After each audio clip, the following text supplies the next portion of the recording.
Start? Okay. Go. Hi. We're here at Kilburn. This is not South Kilburn. This is Kilburn. We're just off the main Kilburn High Road here, and this is Quecks Road, isn't it? I've found out that there's been a demonstration that has just ended. Yes. That's right. I found out actually through the Conway House Battle bus communications, which has been doing a lot of activity in this area. Now they sent a communication that there was a demonstration at around 11 o'clock today. Yeah, Is that right? 11:30. Yeah, today. I know that there used to be a homeless persons unit on Conway. Was it Conway House originally there? Yeah, Conway House. Yeah, it used to be mainly for men. Is that Yes, right? that's It was right, for yeah, men. yeah. So I don't know what the situation is today, but I'm standing in front of. I expected to see an old building over there, but we have a ginormous new building here. Yeah, there's been over £4 million building this. £4 million. Yeah, Right. of the public's money. Basically to bring selected, very selective few people back here. The demonstration today is against the ICH with their bullying, their lies, basically evicting people under false pretences. Before they moved back here, there was a place in Seven Sisters, and they were selecting people who wanted to come back here. And those they didn't, they was basically evicting them under false pretences and giving them no options as to where they went. They was given one choice and out. Do you know what I mean?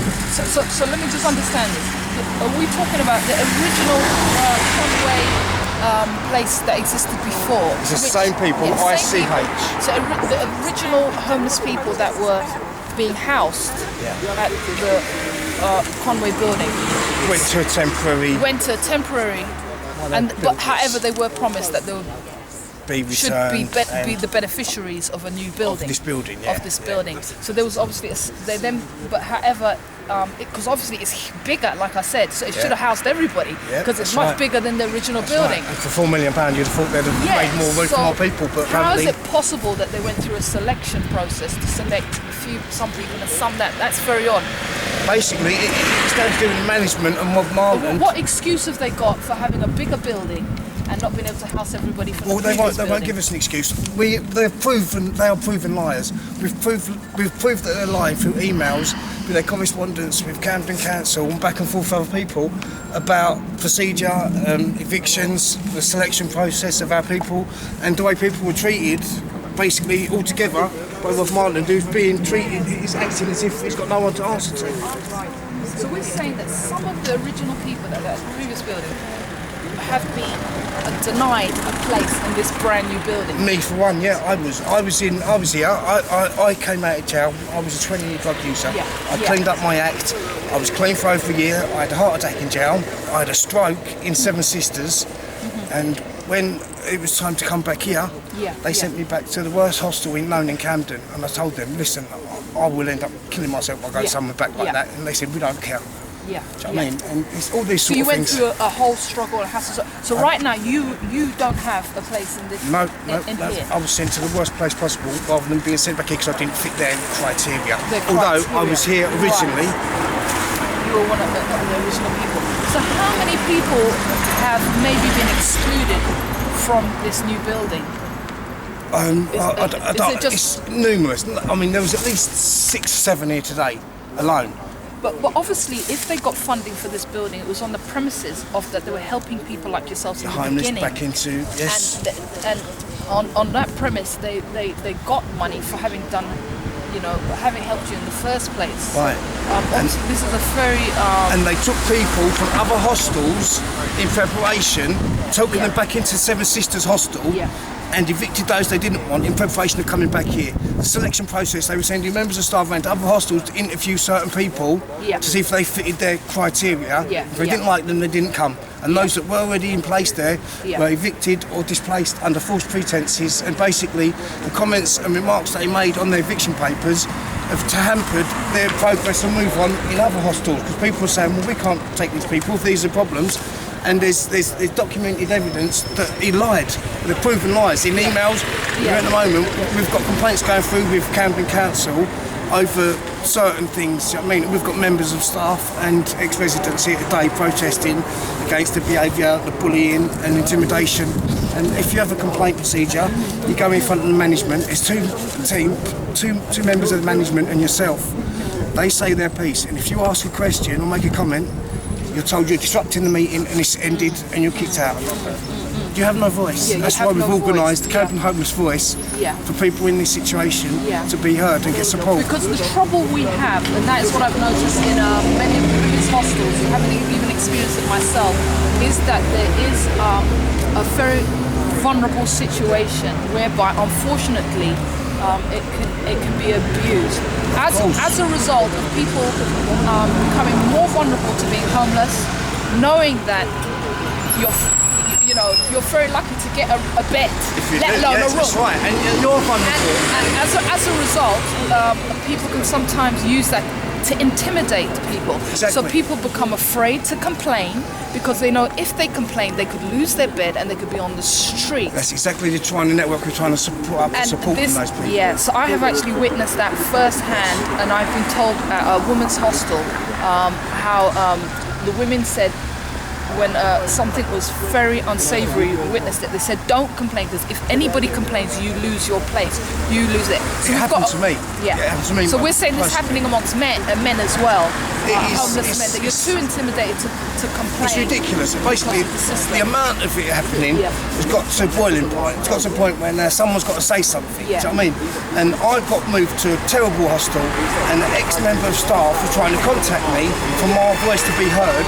And that hostel was then intercepting my messages and destroying them. So I couldn't even be heard to get my complaints out. Do you know what I mean? So what do you say? How can we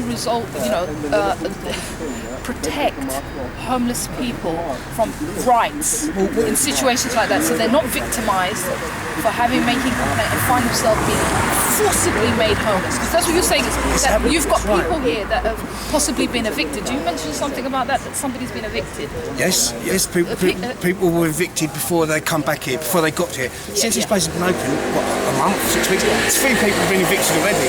One person was evicted because one of his guests was rude to a member of staff, so they evicted the tenant. They said, well, ban my visitor, I apologise, but they evicted him still. So there's a lack of tolerance or understanding as to, obviously, all of us have got different backgrounds, it's bullying. different It's situations. institutionalised bullying. And And we're trying to obviously we're sending our complaints to the government. Staff who can handle staff, of course, staff who have the right type of tolerance to be able to deal with people on it. There's some sort of legislation to be a procedure which people have to go through to make sure. That's right. Yeah, a minimum standard of criteria that people have to make or fail to reach before they can do that. Yeah, that's right. Or at least make sure. And proof. And most of these hospitals have CCTV evidence. Exactly. So why can't we use it in our defences when things have happened and they're saying we've been evicted or been given notice to quit, and we say, well, we can prove it, but I'm prepared to look at the evidence on camera, which happened to my friend here. There was proof which proved his argument, but Bob Marland refused to look at it. Do you know what I mean? But they use it against you when they want to evict you. Yes. So what we're getting here is an abuse of human rights, really. Yes, basically, or civil liberties at least. They're having many trials here which aren't really fair. That's right. And if we ask questions, we're told we're disrupting the meeting. And moving very suddenly to implement and make people use their benefits. Yes, of course. And more importantly, a safety of a room or somewhere to sleep overnight. So that people should get to have a kind of fair process, considering the circumstances. I think the minimum standards should be met. So you keep mentioning somebody's name again, who's one of the main persons who's Bob Marland. Bob Marland is the manager of ICH. Okay, so he's the manager of Homeless Centre Conway House, So has he ever had a meeting with everybody and just tried to answer people's questions? No, he won't. When he calls a meeting, it will be him and another member of staff, another member of his management team, and he'll sit down and lay down the law to you. If you ask a question or raise any points, he then says you're being disruptive, the end his meeting, and that goes against you. It's institutionalised bullying, basically.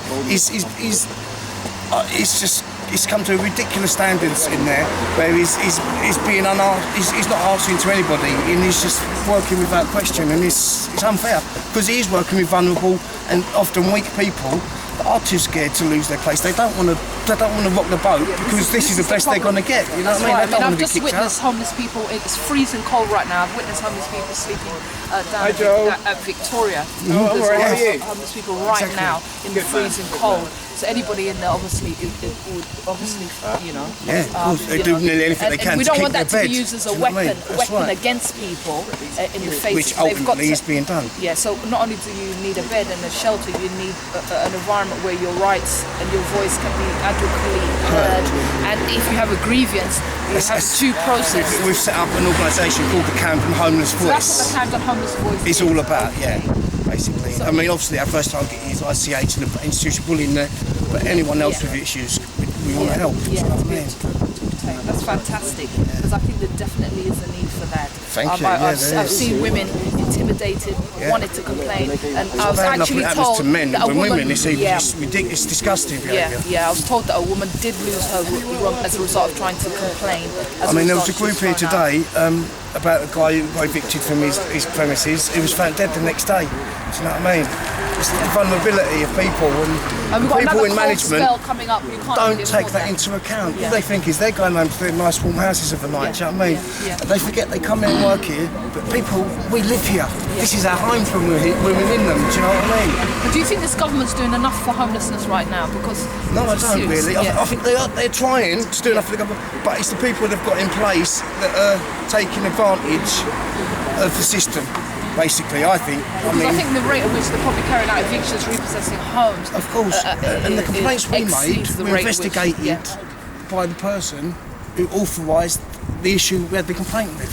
So how can they investigate themselves? Yeah. So, I mean, the whole procedure's wrong. Like you said, there's got to be a It's minimum. discriminatory in the end. It's going to discriminate into right. so it doesn't have the right side. So can I just have a look at your little banner here? So you're saying ICH bullying and intimidate the homeless.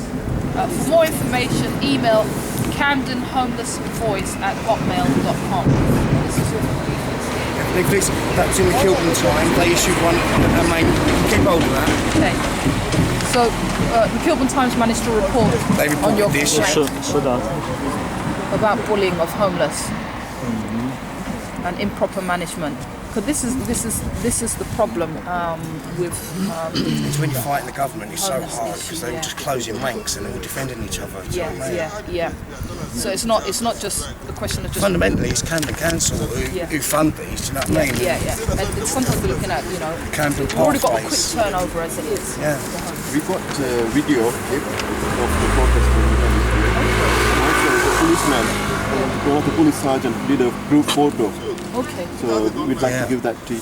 You can forward them that group photo, can't you, to show how much support we had here today. That'd Yeah. be brilliant. We had at least 10 to 15 people. We had about 10 to 15 people. Possibly more. protesting.